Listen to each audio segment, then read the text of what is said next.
Hello everyone and welcome to Transatlantic Watch Party, a movie podcast in which Dan in Canada and myself, Cara, in the UK, watch a film separately and then get together to discuss it. And this week we will be discussing 2000's Best in Show, directed by Christopher Guest, screenplay by Christopher Guest and Eugene Levy. And when they say that, I saw that there was somebody said that there was a 16-page narrative outline. I think that's what the screenplay might be because it's improv. But also, importantly, songs by Eugene Levy. Live from Philadelphia, it's the 125th annual Mayflower Kennel Club Dog Show. 3,000 dogs competing for Best in Show. To think that in some countries these dogs are eaten. Cookie and I work as a team. We met at this dance. He didn't want to dance. I got 2 left feet. I thought he was kidding. But I wasn't. I was born with 2 left feet. Beatrice has been showing signs of depression. Ever since she saw us having sex. What would you like to say to Beatrice right now? I'm sorry you had to see that. I've been a hairdresser about 14 years, and went to a show. I asked my ex-wife, I said, "Who's that?" She says, "That's Scott." We got top loin, porterhouse, T-bone. We got everything. So basically, meat. Leslie and I have an amazing relationship. People say, oh, but he's so much older than you. And you know what? I'm the one having to push him away. We both love soup. The bloodhound not only has a great nose, but they can talk. What you doing, bloodhound doggy? And he's saying, I'm ready. That's when you know he's ready for show.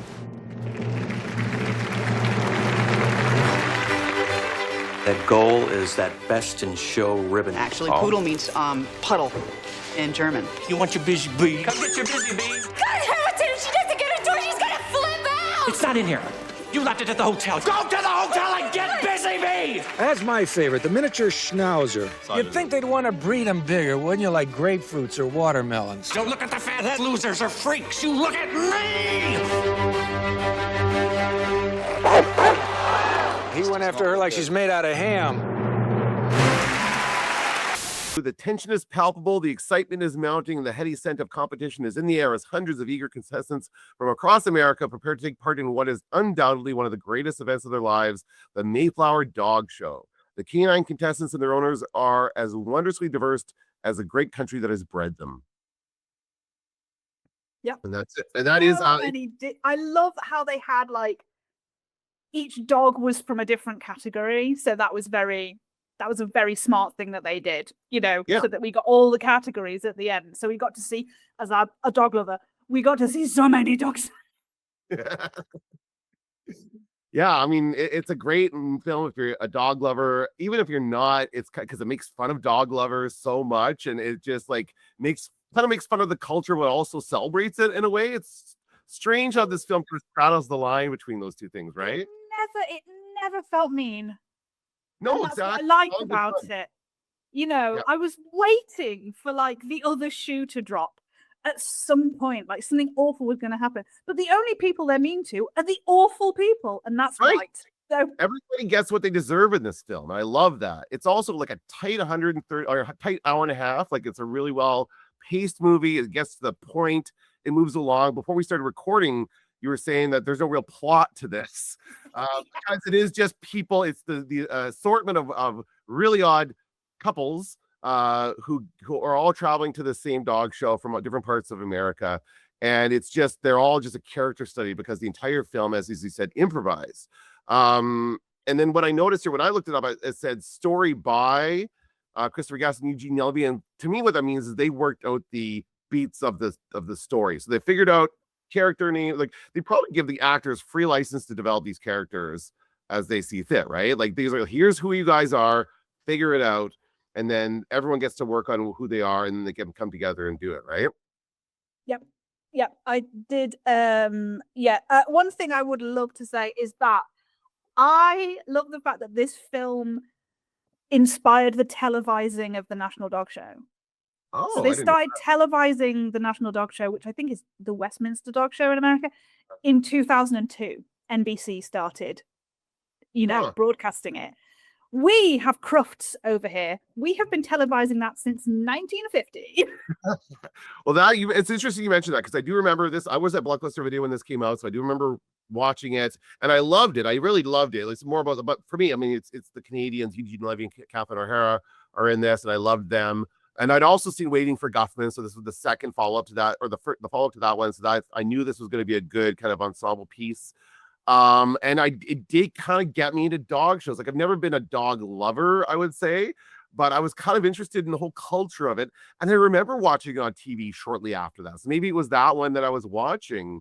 And I'm like, oh yeah, this is kind of fun to watch. There's something satisfying about these people running around with their dogs and everyone kind of like getting together to celebrate these little creatures that everybody has. Right? Little creatures, and one of them's a bloodhound. Oh, they're just, I mean, and again, the dogs themselves are so diverse, right? There's so many different types of dogs in these shows, and the ones we get in this film are very, very diverse. And can I say, you've given me a brilliant segue here. Because of all the different categories, my last boyfriend, he was always like, he wasn't really a dog person. I'm very much a dog person. I would love to have a dog. And he was like, well, we can only have a hound. I just want, if it's going to be a dog, it's got to be a hound. So I sat him down to watch the Crufts Hound Group.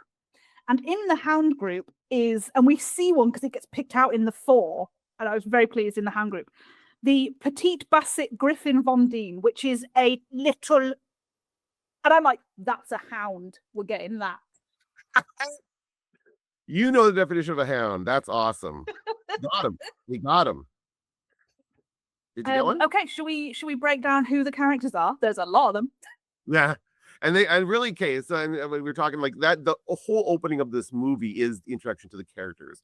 And it's done in such a good way because of the mockumentary style. These people are already explained, they're being interviewed, explaining who they are.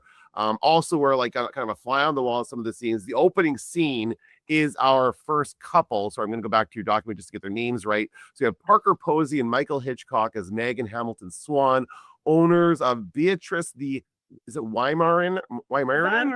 She's a Weimaraner. I'll say that I'd never heard of this dog before this film. I didn't know what this was.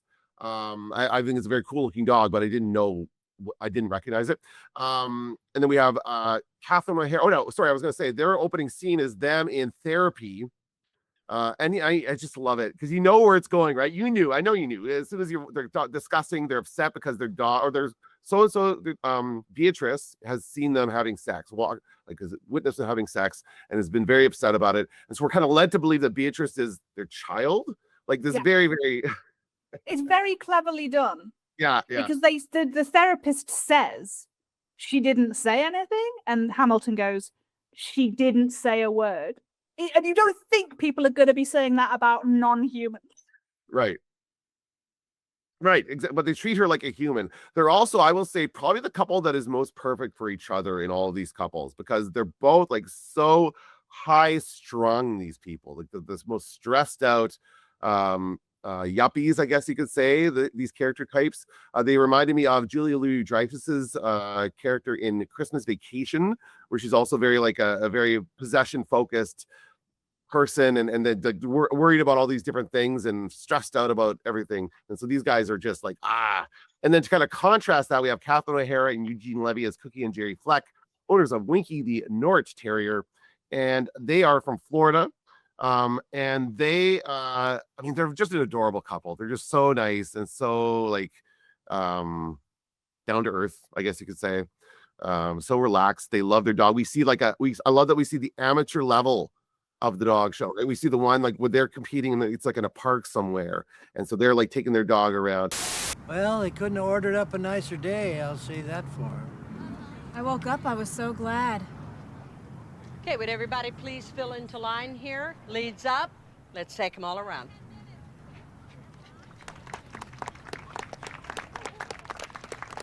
Best of breed, best of winners, best opposite.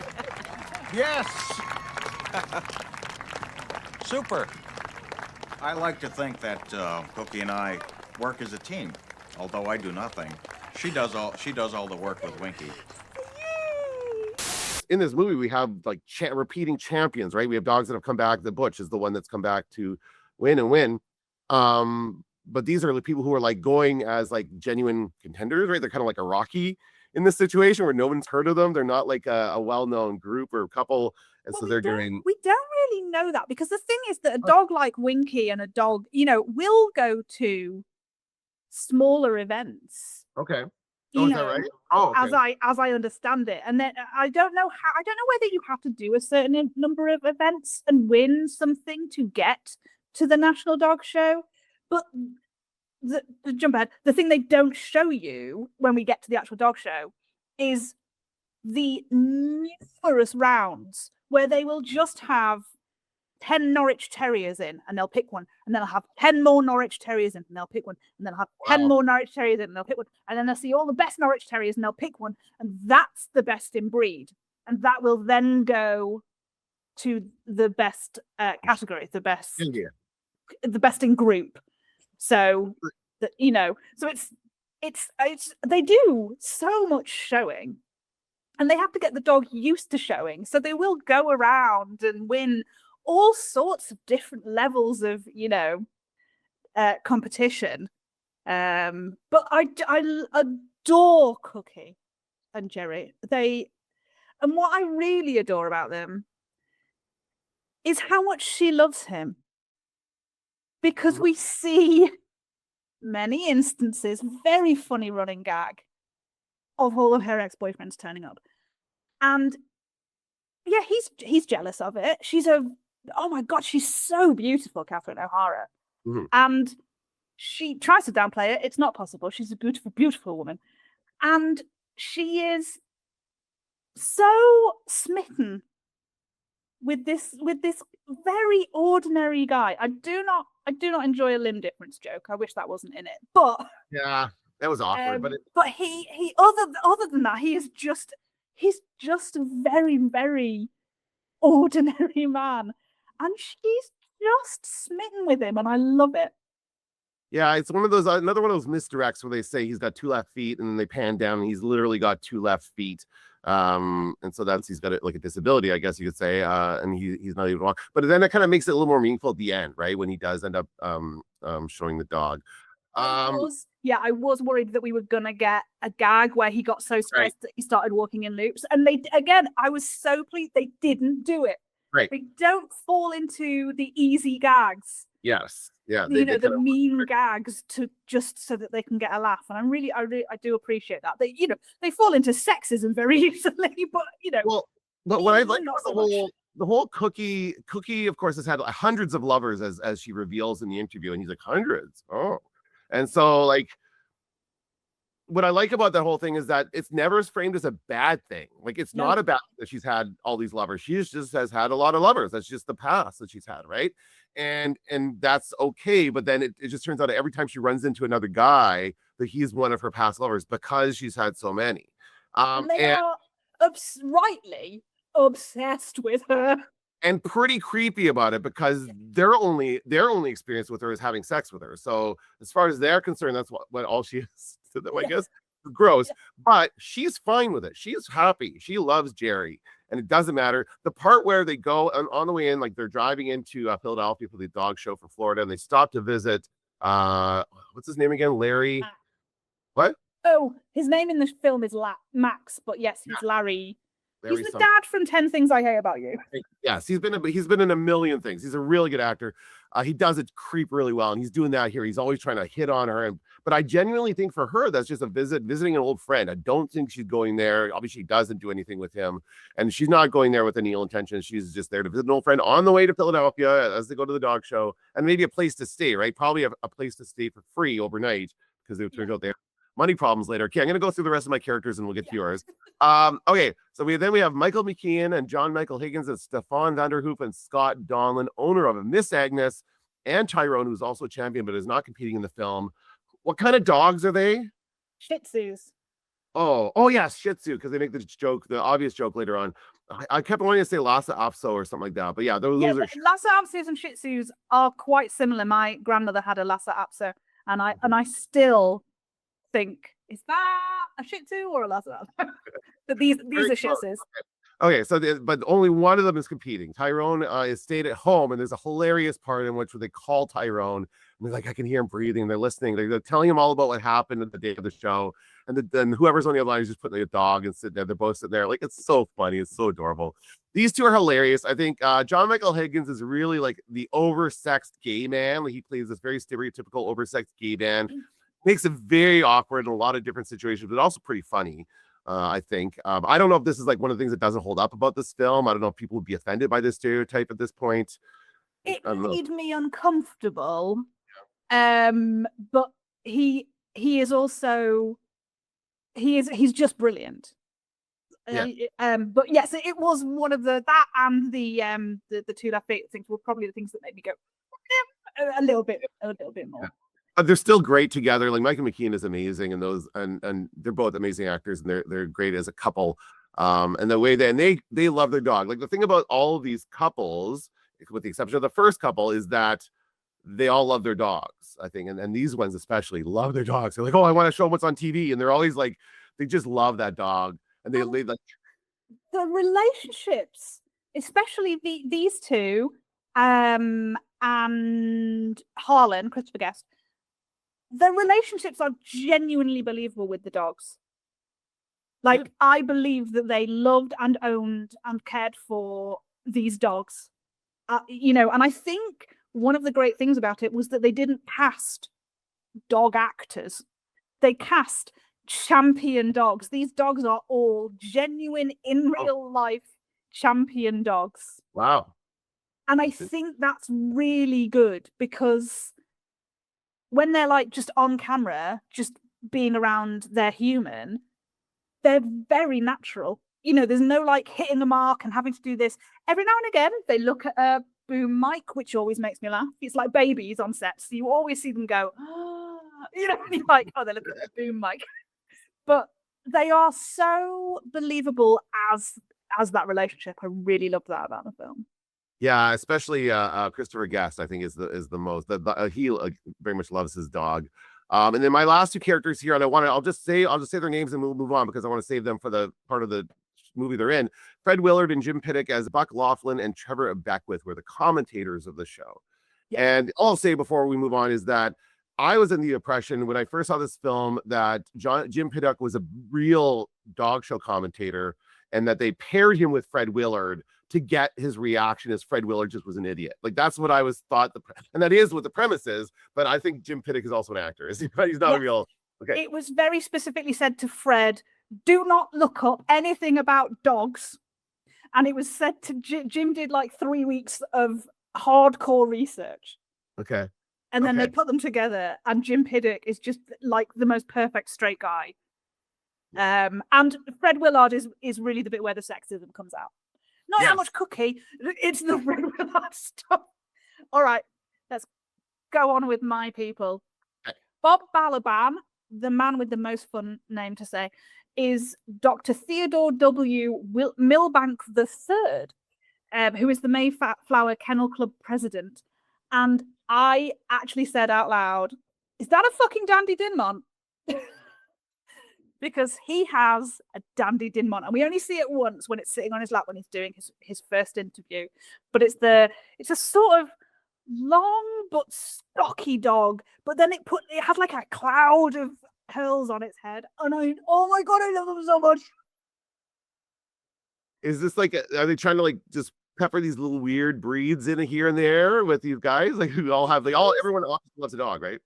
Yeah, and I read that Bob Balaban picked a Dandy Dinmont because he thought it was the most appropriate dog for his character. This sort of like odd, classical looking, ethereal, sort of weird dog. It looked like the kind of things that dukes would have, so he should have a Dandy Dinmont. It's called a Dandy Dinmont, So I was very excited when a Dandy Dinmont turned up. Christopher Guest as Harlan Pepper, the owner of Hubert the Bloodhound with the squissiest face. He is, oh my god, I love that Bloodhound so much. And Christopher Guest also has a side interest, Harlan Pepper also has a side interest in ventriloquism. And fishing. right? Well, that's not so much. That's his main job.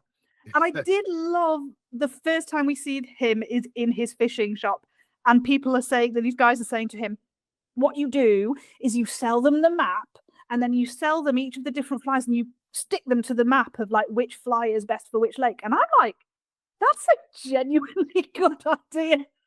Yeah, you sell all the flies and you sell them out, right? The bloodhound, of all the breeds, is just such a noble, loyal, perfect dog. I mean, you can't find a better dog on the whole planet Earth. And I would guess that even if one day they land on some other planet in Venus or Mars or whatever, you couldn't find a better dog. And Hubert is the best hound I've ever had. I've had probably 10 or 15. He is not only a great show dog, but he could be a great man-trailing dog. If the police ever came and said, I need a great bloodhound, he would be the one to take out. Because if there was some kind of convict loose, God forbid, he'd be the one to find them. I just want to say this about Christopher Guest. It occurred to me as I'm watching this show and as in these opening scenes with Christopher Guest, I don't know what he's like in real life. I don't think I've ever seen him interviewed, and I've seen him in so many different movies as so many different characters. Even in like A Few Good Men, he's just a straight up doctor. Like he's such a chameleon in these films that he just can create any character. He's just so brilliant. But yeah, I don't know what he's like in real life. Is he British or is he American? He is. Is he not Canadian? I suppose you would know. I'm going to say that he's American, but he is also a lord in the UK. He's got a family title. Oh. He is Lord Hayden Guest. So in the credits, he played sitar on the soundtrack, and the credit is Lord Hayden Guest on the sitar. That's cute. And that's him. The thing with Christopher Guest is I don't know what he looks like. Yeah, that's also good.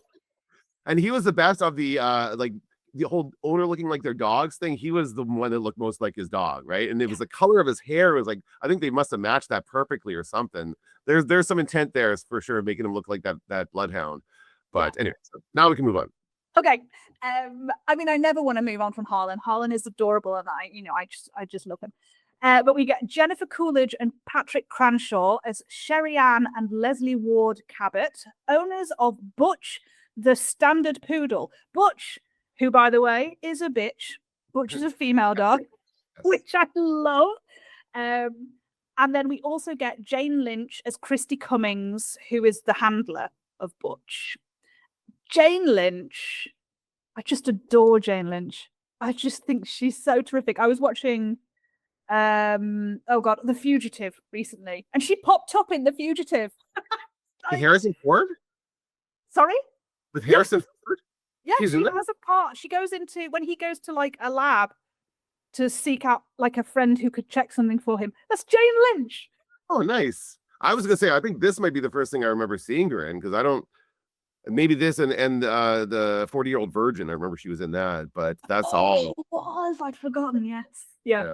But yeah, I it was like one of her early roles, and she is amazing. Like she is hilarious. I think this is a very funny relationship. This whole Jane Lynch and Jennifer Coolidge thing, because because the joke is, of course, Jennifer Coolidge, hot woman, is married to Patrick Cranshaw, living corpse. I mean, his career out of that for a while. He looked like that for so long. That guy, like I don't know what it was. He just looked like a perpetual old man. But maybe he like lost his teeth when he was 50, and he was like, "Oh, I can suck my gums. This is a career opportunity." And he didn't play that guy for 20 years, But and her interview, he doesn't have a single line. And when we see her with him, she's talking about like, "Oh, we have so many things in common. We both like soup. We both like snow peas. We like talking and not talking. We can spend hours. Yeah, we have so many things we can not talk about." And Jennifer Coolidge is so good at one of my favorite things in comedy is the losing confidence in your line halfway through it.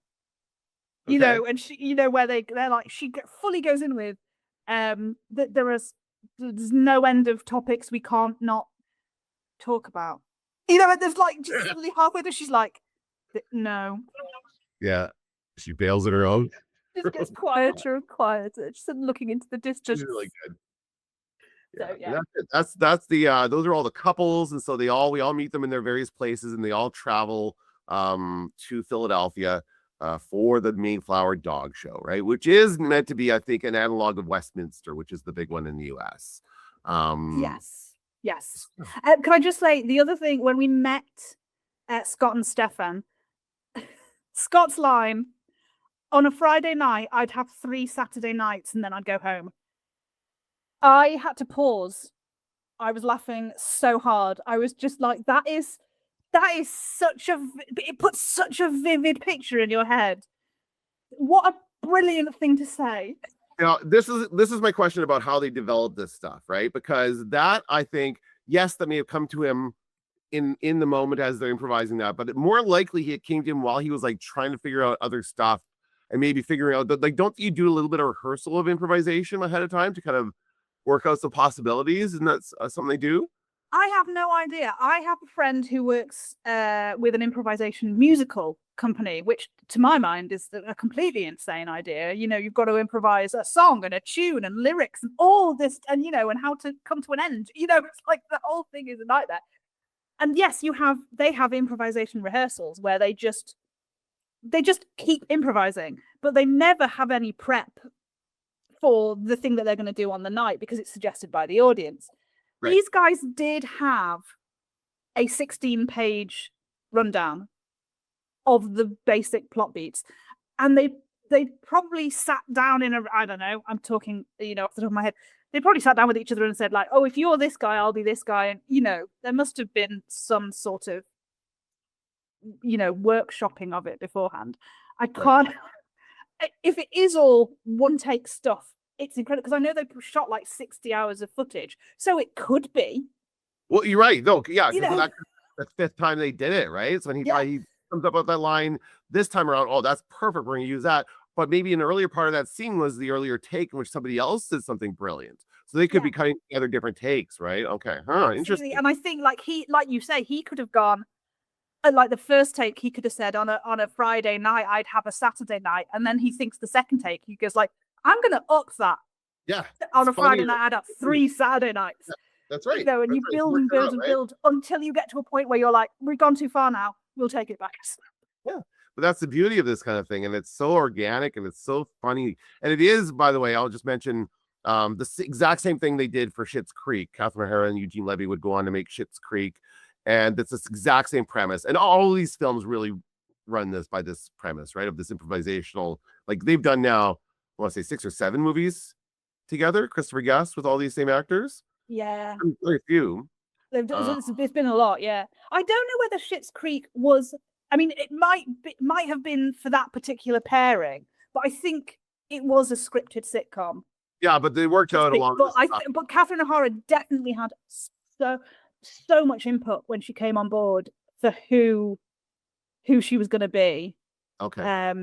But I don't know whether the scenes were improvised, because also if Eugene is writing it as well, he knows Catherine so well that he can probably write stuff that she would improvise anyway.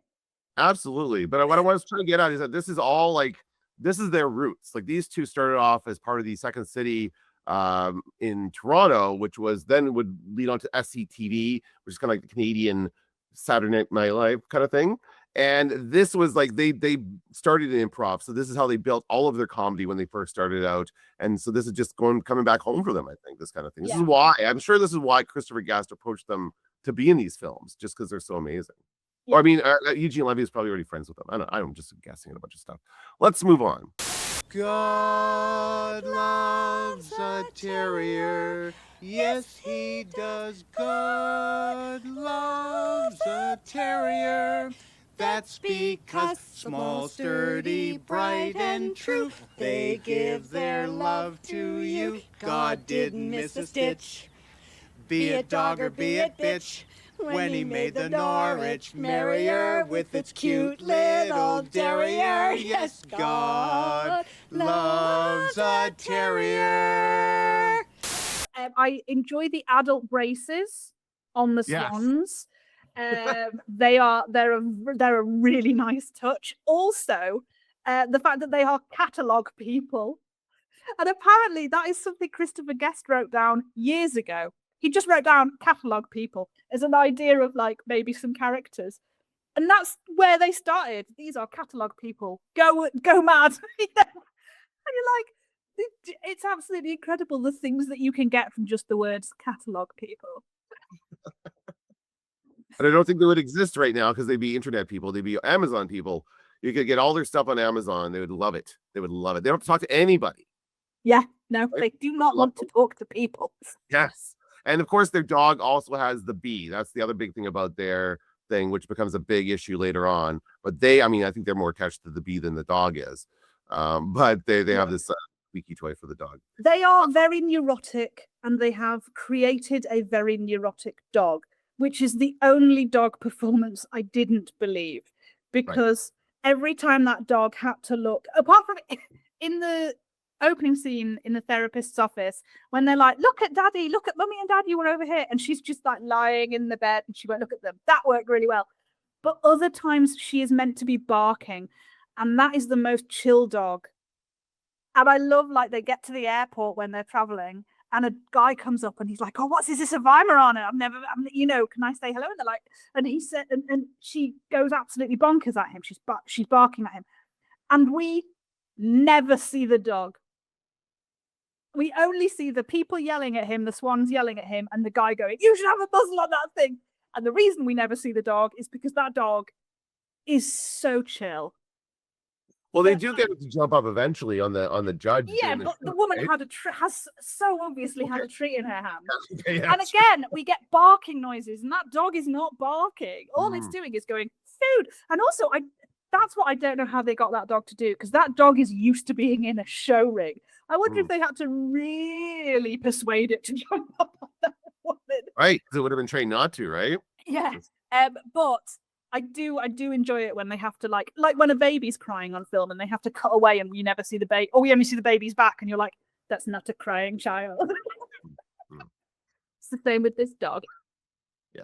So we've moved, like, the introductions, we've gone through that. We meet all the couples, they're at the hotel. So now we can come to the tale of two parties if you want to go from there. Yeah, a tale of two parties and a tale of too many kimonos. Because we see them all like packing and getting ready to go, and like there's a barbecue for Jerry and Cookie, and they sing a song that rhymes the word terrier with derriere, which I think is genius. And they sing together so beautifully. They're so great. Like, I haven't seen the one they were nominated for the Oscar, The Kiss at the End of the Rainbow, or whatever it was. What's the musical film they did? It was after this one, obviously, because it wasn't Waiting for Guffman, but it was the one about the folk musicians. A Mighty Wind.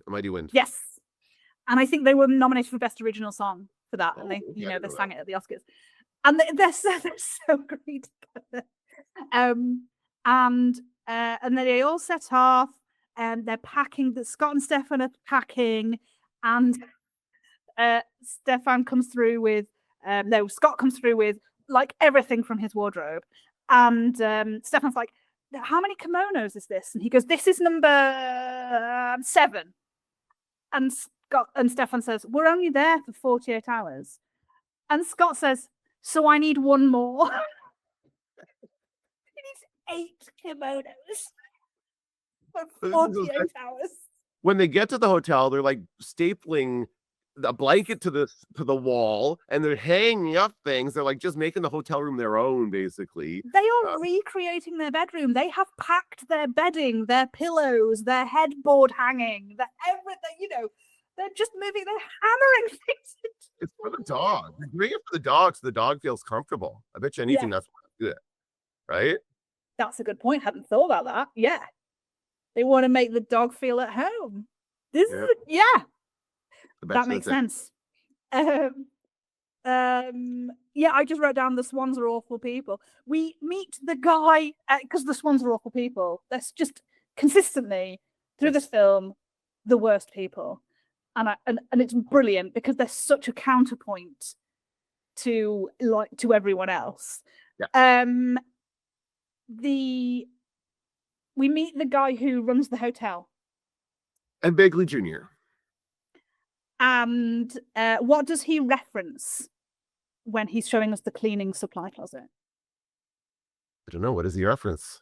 Spinal Tap. Does he? Yeah, because he talks about this band that came through. Right. Oh, I didn't even clue into and that. like That's roasted a goat or something. Right. And he says, so this is why we have this epic, industrial level cleaner. And we've always asked for credit cards up front since then. We learned from that. I haven't seen Spinal Tap, but even I was going, is this a Spinal Tap? I have seen Spinal Tap, not for years. I didn't even clue into that. I was just like thinking it was hilarious that like Ed Begley Jr. again, very good actor, and he's very good at kind of just rambling on about stuff. That's what I think this movie does so well is showing how people will ramble, showing how people will just speak to fill the silence. They'll say whatever comes to their mind, and they'll just talk and talk and talk. And that's what these actors do so well in this, is they just say whatever comes to mind, and that's the film. Yeah. So. And it's that thing of like, they are all, sometimes I was like, is this unreal because they're all so comfortable in front of a camera? Or is this more real because some people, you put them on camera, they will say anything. Like, they're so happy to share the most intimate secrets with you, like all of a sudden. So, yeah, because if I were like Megan Hamilton Swan, I would sit down and do the first, I would never let them into a therapy session. No, I love I love the scene where their credit card is being denied, and Cookie and Jerry, yeah, Cookie Jerry, and they are like, this is before Bagley Jr. brings them down to the storeroom, but they're like, oh, we're gonna check on this, okay? And then they get on the phone with the credit card guy, and she's like, remember, tell them we have two notices. They didn't send a second notice. Like, she's like, she already has this worked out in her mind. She has the argument worked out because she knows exactly what is wrong. First, they pretend like, no, that's the good one. That's a good one. She knows. They know. Yeah, that absolutely got me when he was like, "There's a problem with this card," and she's like, "No, that's the good one." And I was like, "Oh, they have 7 credit cards," and she's obviously like, mentally she can remember. She's got like a spreadsheet in her head of like, this is the one I've paid, this is the one that's coming up, this is on 2 notices, this is on 1 notice. So she's like, no, that's the good one.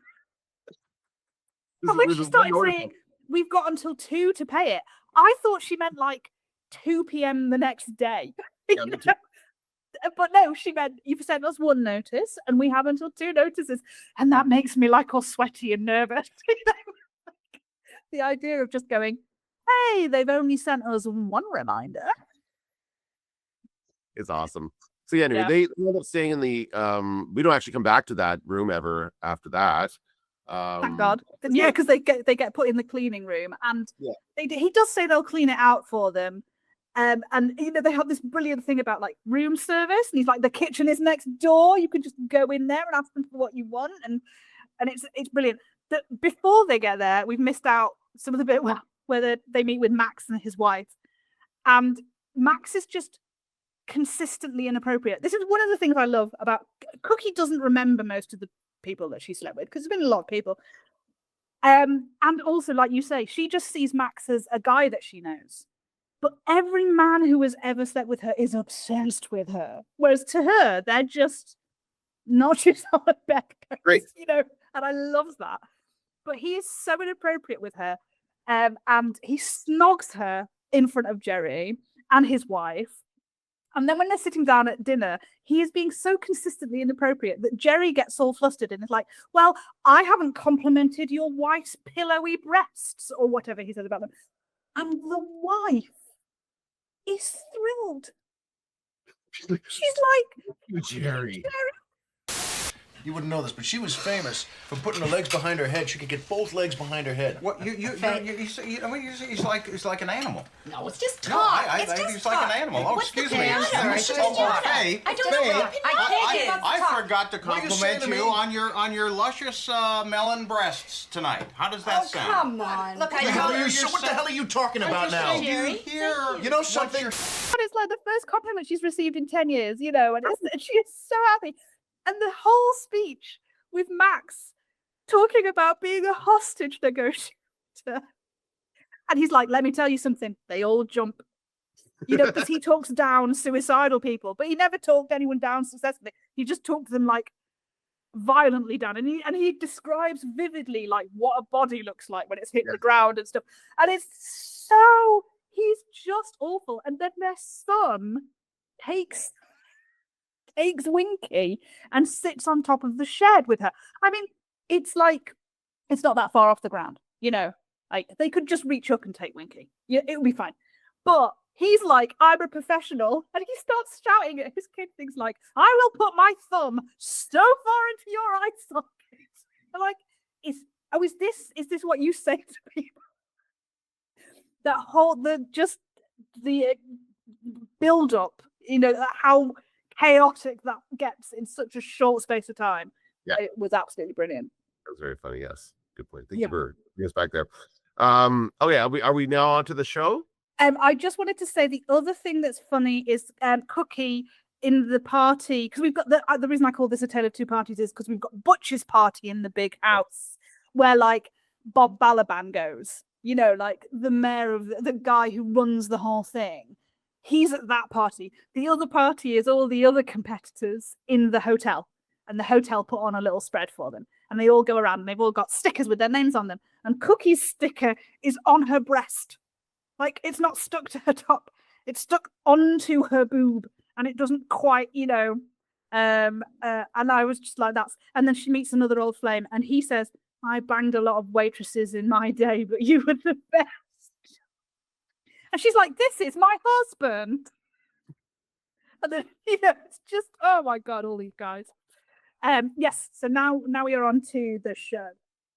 The show, we watch our dogs compete in their respective categories with some rather wild commentary. Each dog wins their group except for Beatrice, who's dismissed in disgrace. And yes, the star of this section of the film is my favorite part. Fred Willard is amazing. He is so funny in this. Like, I kind of want to know how much raw footage they got of these two guys just going back and forth on this stuff. Well, I read again. I get this stuff off IMDb, so I'm you know, I don't know how true all of it is, but I read that he only shot for a day and a half.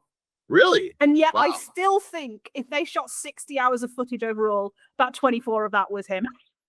Yeah, I mean, that's impressive that he got all that out in a day and a half. Like, it shows that he's so talented at just kind of riffing and just coming up with things off the fly. Like, that's what commentators do, right? That's why this makes such a great situation to put them in. It's because their job is to provide interesting commentary for those who are watching, right? Because they can't really hear what's going on. So it just go crazy.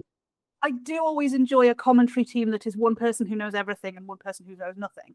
Because so often when you're watching it, like in the Olympics or whatever, as a viewer, I don't know what's happening. And if you have two commentators who really know what's happening, they're just commentating on a sport that they know very well. I need one idiot in there who's like, why did that just happen? Because I don't know why it happened.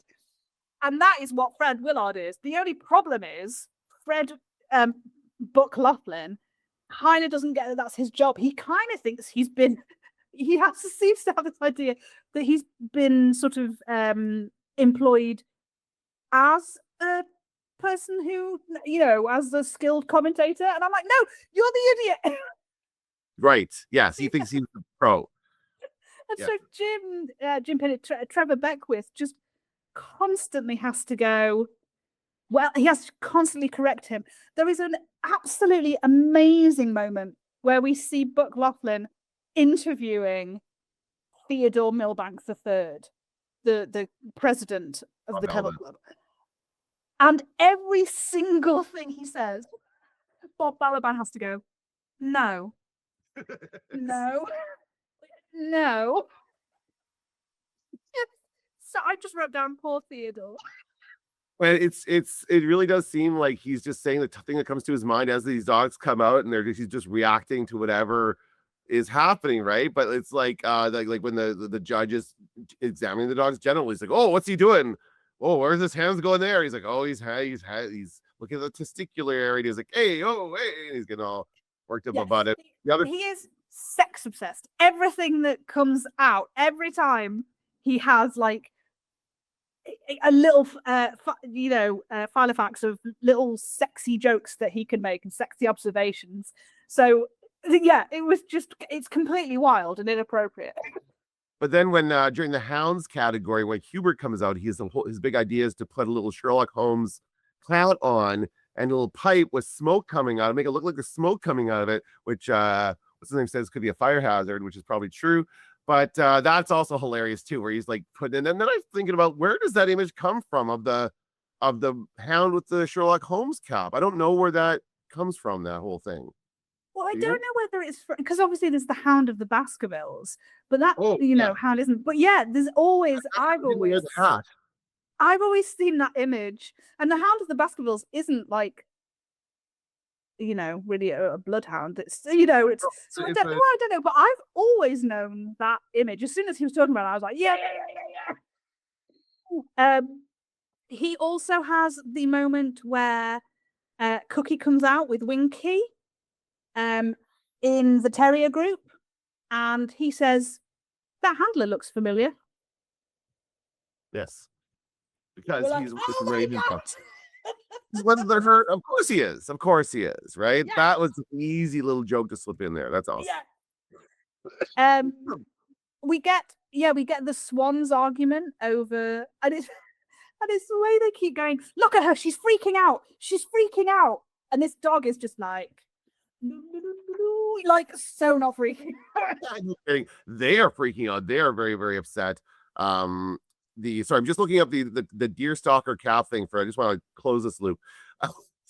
It is the apparently not the deerstalker cap was not part of the original Arthur Conan Doyle stories. That came later when there were visual adaptations of the stories. But apparently it is a popular costume for dogs. It's just a popular because of the Hound of the Baskervilles, or just because people think it's cute. I suppose bloodhounds are kind of the detectives of the dog world, because that's what they do. Like when Harlan says if there was a convict that had escaped, Hubert would be the guy, would be the dog that caught him, because that's what they do. They're sniffer hounds. They track things down, and that's why they've got those big long ears, because it gathers all the scent towards their nose. So maybe that's why. Meg, we discover that she's a racist, because when they lose the bee, the squeaky toy that Beatrice is entertained by or calmed by, she goes back to the hotel to look for it, and there is a cleaner there, and she's shouting at her, "Where are your papers? Where are your papers?" Which is one hell of a leap. Then she's just screaming at everyone. She's a terrible human being.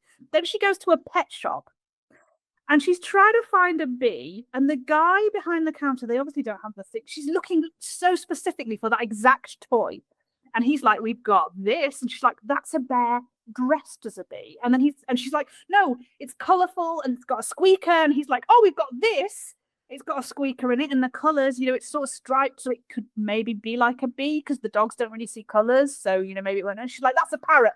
And then he says, "Well, you could look in the bin." And she just grabs the first thing she finds, which has like long legs made of rope and stuff. And she puts it down. She goes, "I'll take that." And the guy in the pet shop says, "That's the least like a bee of all the ones that we have here." Like, he's genuinely trying to help her, right? He's genuinely saying this is something. The fish with the what kind of fish has yellow and black stripes like that? That's not a real fish. But they probably do a special for this scene, right? Where they gotta have a fish that looks like a bee. But I would have accepted that one if it squeaked. I don't know if that one squeaked or not. But I think I'd have taken the parrot. Anything with a squeaker in it. That's all the dog is interested in. I don't care what it looks like. So that was just that whole thing with Meg and Hamilton screaming at the top of their lungs. No wonder their dog went mental in the ring. Yes, that is, and it's funny because all the other characters, this is where like they get what's coming to them, because all the other characters who are genuinely there because they love their dogs, they want to compete and everything for the love of the sport, so to speak, they all make it to the final except for them. They do not make it to the final. Their dog goes crazy. It's all worked up because of all this stuff, all the craziness around it, and so it jumps up on the judge. Looks like we're seeing the Weimaraner. It's a wonderful dog. That's a beauty, yeah. And it's the Grey Ghost. Oh, Whoa, I'm sorry. Come on, get down. Come on, Beatrice. Control Oh, that's not a good sign. Come on, Beatrice, right around here. Let's try again. This has never happened before, ever, I swear. I'm sorry. We're dismissing. What? We're going to dismiss this No, gentleman. no, just give us another chance. Please. We will be so... what? I'm sorry. We're dismissing. No, him. let me just try again. This does not look good. No, he This went does after not her look like good. she's made out of ham. You say I didn't notice that, but the judge obviously has a treat in their hand, I guess, to get the dog to jump up. And so they get kicked out, they get like booted from the show, which is pretty extreme, eh? That's just like, wow. Yeah, I mean, I think like there are many dogs. Dogs come into the ring and do a poo. Do you know what I mean? And then they carry on competing. Like that's fine. Yeah. But there are, if it jumps up on the thing, you just kind of go, well, that's not going to win. But it's because Beatrice keeps jumping up, you know, and he obviously just doesn't have control over this dog. That's why they get removed. But yes, it is humiliating for them, and I am glad. I also noted in this part, like we see a lot of the handlers have to run with the dogs in this part because they're running around, and there's some handlers that have to really run because they like their dogs are huge. And I remember there's this one woman who's just like booking it. She's really racing. She's sprinting. Yeah. I'm like, wow, you've got to have some good cardio to be. Yeah, I think there was a borzoi, and they were talking about the borzoi, and whereas like somebody really tall, you know, Scott, just has to barely stride to keep up. But his dog's so tiny, right? Yeah, he's just like, and he does that gait. I love his like his hands up, like, yes, we are glorious. Enjoy our glorious. He's presenting himself as much as he is presenting his dog. He has these amazing costumes. And Fred Willard says at one point, if you live in my neighborhood and wear an outfit like that, you better be a hotel doorman. Whereas I thought he looked kind of like a Mattiad. Is that what I call him? Mattiad? Yeah. Oh, yeah. But it was, that he went home and he had a costume change. It was absolutely brilliant. We also have a lot of pancake makeup on. You could tell he was doing that too. Which I hadn't noticed until we get to like a backstage bit, because obviously under the lights, he's wearing stage makeup. It looks great. But when we have the whole cookie falling over bit that we'll come to later, I was like, he is wearing a lot of makeup. Do you know who's not wearing makeup though? Christy. There was an agreement with Christy and Sherry Ann that Sherry Ann would get to do her makeup. But Christy Ann turns up at the dog show with no makeup on. And I was like, good for you, Christy. But she did let Sherry Ann do her hair. So she's like a bit spiky. And at the point where Scott and Stefan are watching it in their hotel room and showing it to Miss Agnes going, that's your competition, when Butch is on the telly. That's your competition. I think it's Scott says, she looks like a cocktail waitress on an oil wig. Which again, that's an image. That's something I've never thought of putting together. What I love about that part is that like it gradually ramps up to like how much she's like, oh, she tried it. I tried the makeup, didn't like it, took it off, and then what's her name is obviously upset about that, and then just like the hatred of the makeup ramps up throughout. She's like, I thought it was freakish and horrifying, and like she just keeps like getting how awful this makeup is. So I took it off, but I like my hair. I love what she did with my hair. So let's just end with that, please. Let's not dwell on the makeup thing. Yeah. And when Butch wins her category, wins her group, what happens there? I'm never good at this when you do this to me. Sherry Ann and Christy have a big old snow. Oh, yes. Thank you. Yes, that's right. And they get it on camera. They're watching. This is like through the perspective of Patrick of what's his name? Scott and Stefan, I think. Thank you, Scott and Stefan. They're watching in their hotel room. This is the part where he says, I want to show our dog this part. And so they're watching and they win and she runs off and they hug and then she jumps on and they start making out. Sherry Ann definitely makes the first move. And the reason they can do that is because Sherry Ann hasn't been in the stadium watching, which all the other partners have been. You see them in that seats, you know, going, that's my dog, you know. But Sherry Ann has been like, a voice in my head said, don't go. So she's just stuffing her face with popcorn out in the concessioners area. And then, so she's in like an entryway, to the stadium floor, which is why Butch is able to run over to her. And then the snogging commences. And I was like, yay! I knew that was coming. Kidding. Yeah. Also, the other line that I love coming from Fred Willard in this is that when he turns to the co-host and he's like, "Is this really just about how well they're grooming their dogs?" Like he just like, "Is this really just a grooming contest?" Is what he's asking. There's nothing more than how good these dogs look. Like this is what we're judging here, right? And can I say that's not true?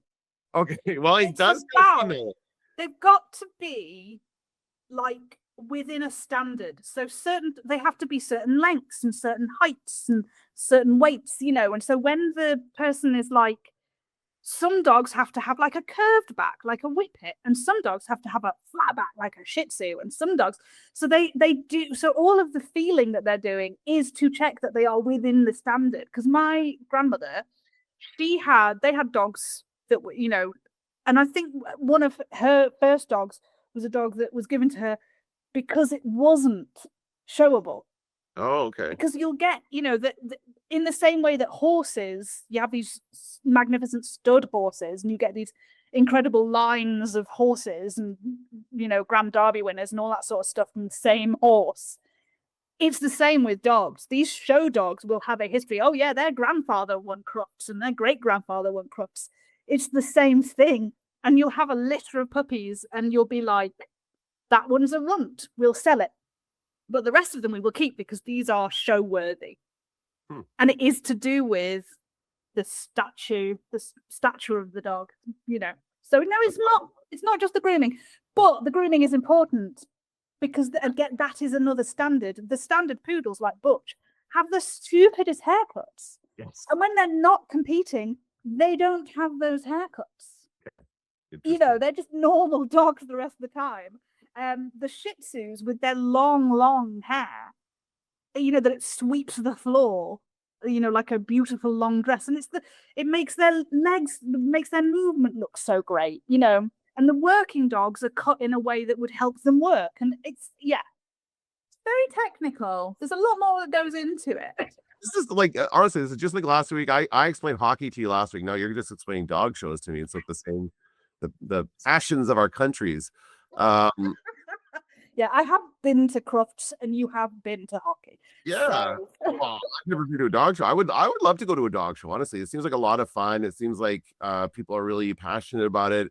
It does, like, yeah. I like I said, I did get kind of into this for a bit after the movie, as a lot of other people did, apparently. Because it brought this into the public eye. And there are other things at dog shows. There are, there's agility and obedience and and those sort of things that are really, really fun. But what I love about going to Crufts is that people take their dogs to it, so I get to see a lot of dogs. There you go. But there is a point in which, like, Fred Willard's asking, do they do a part where they have to like obey commands? Like, is there anything at all about the way they can follow commands or do tricks or anything like that? Is there like a previous round? All these dogs have already passed that round. No, nothing like that. So it was just a funny conversation. Trevor Beckwith has a book out called Follow the Lead or something, and it's about obedience. But the first time he said it, I had to go back and put the subtitles on because I couldn't understand what he was saying. And he said he had an obedience school. What I heard was vegan. And I was like, what's a vegan school for dogs?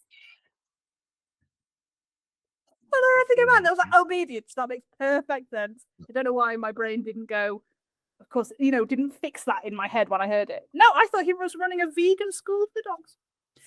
So as we get through the competition, they've all won. We are now at Best in Show. And what happens? Cookie falls over. Her knee gives out. Jerry, I'm nervous. I know. I'm nervous. I know. So you have to go sit down I'm now gonna go out because there now. Winky and I have to get ready for the show. Okay. Okay, Knock 'em darling. dead, honey. Oh. Good luck. Thank Okay. you. Wink. Good Say luck. bye-bye, Daddy. Good luck. Say bye-bye, Okay. Daddy. Okay. Bye, darling. Sweetheart. Make Fern City proud. Okay. Oh! What the? Are you all right? What? Whoa, hey, look out. Honey. You're trip on. Honey. Somebody put something down here so I would trip. Why did you down. fall? Calm Okay, down. I'm fine. Okay, it's just my knee. It's just my knee. No, it's just Careful my with knee. it. I'm fine. Are you Okay, okay? look Let's out. take a little walk. You're going to step on your dog. Oh no, your knee is all messed up. We need a doctor. Collapses to the ground, and she does this brilliant walk where she can walk by her knee keeps. It's absolutely fantastic physical comedy. And so I love the fall. The fall is hilarious. and the walk is hilarious. Like, this is Catherine O'Hara at her best. She shows such a good physical comedian that just steals the show. Yeah, and so she is, on the ground. She's trying to walk and she can't. And she looks at Jerry, and the obvious happens. She goes, "You're gonna have to show her." And he's like, "I can't." And the way it happens is she says, "You have to do it," and he immediately says, "Well, you obviously have a concussion," which just killed me. I just thought that was absolutely fantastic. And then he does. He shows it, and he shows her him. I can't remember whether Winky's. I think he's a boy. He shows him beautifully. He's so composed.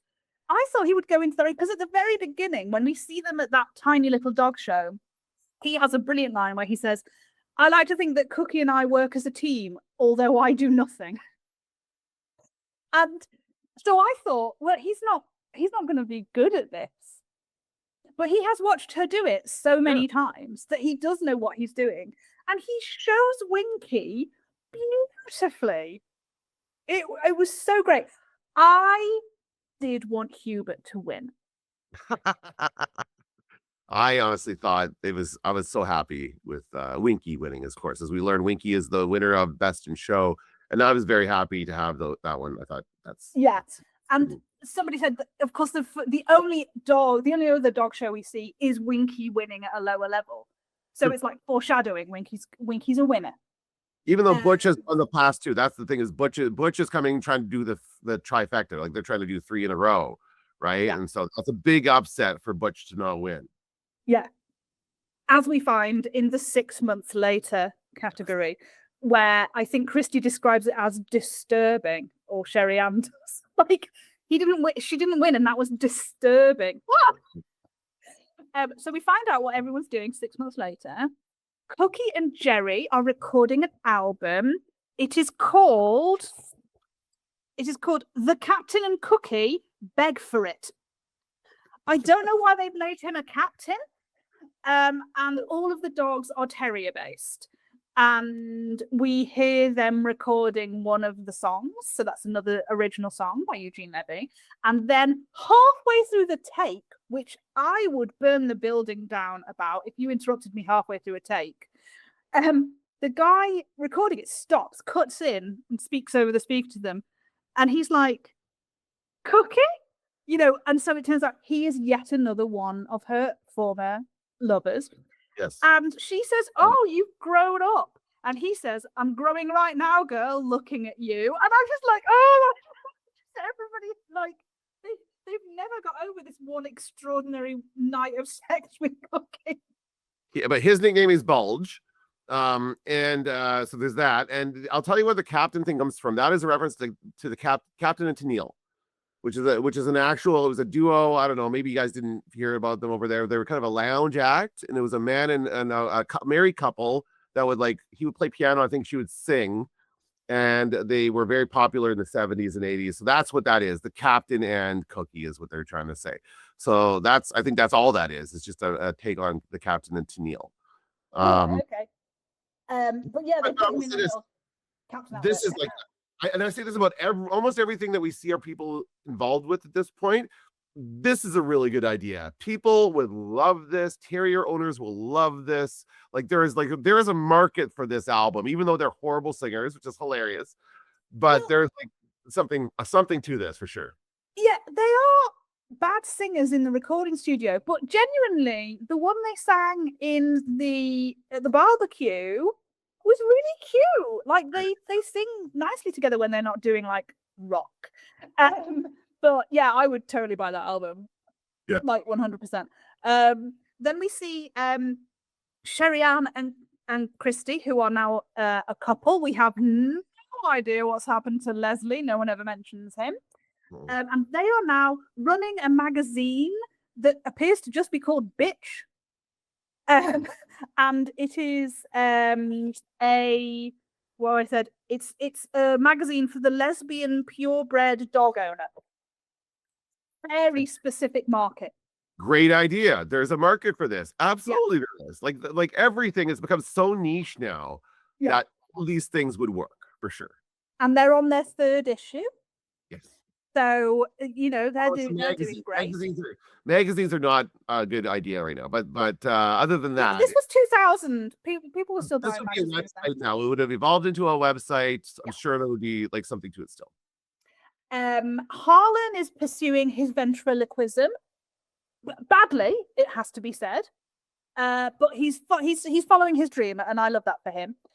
It's really funny because Harlan is absolutely 100% my favorite, and I feel like we barely talked about him because he's not really, because he doesn't have that duo dynamic. He's not featured as much as the others, and also Christopher Guest was directing the film. I don't know how much time he had to actually be in it, but Harlan is just so adorable.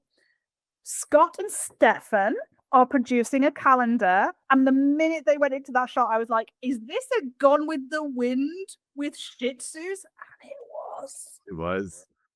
Yeah, they had a couple of doing classic films. I love it. It's awesome. And they were like, one of them, I think Stefan was like, it's just for our friends. And Scott's like, I think we could sell it. And I'm like, I think you could sell it. I'm sure that already exists somewhere. I'm sure that has to be a thing. I'm sure you see calendars like that all the time.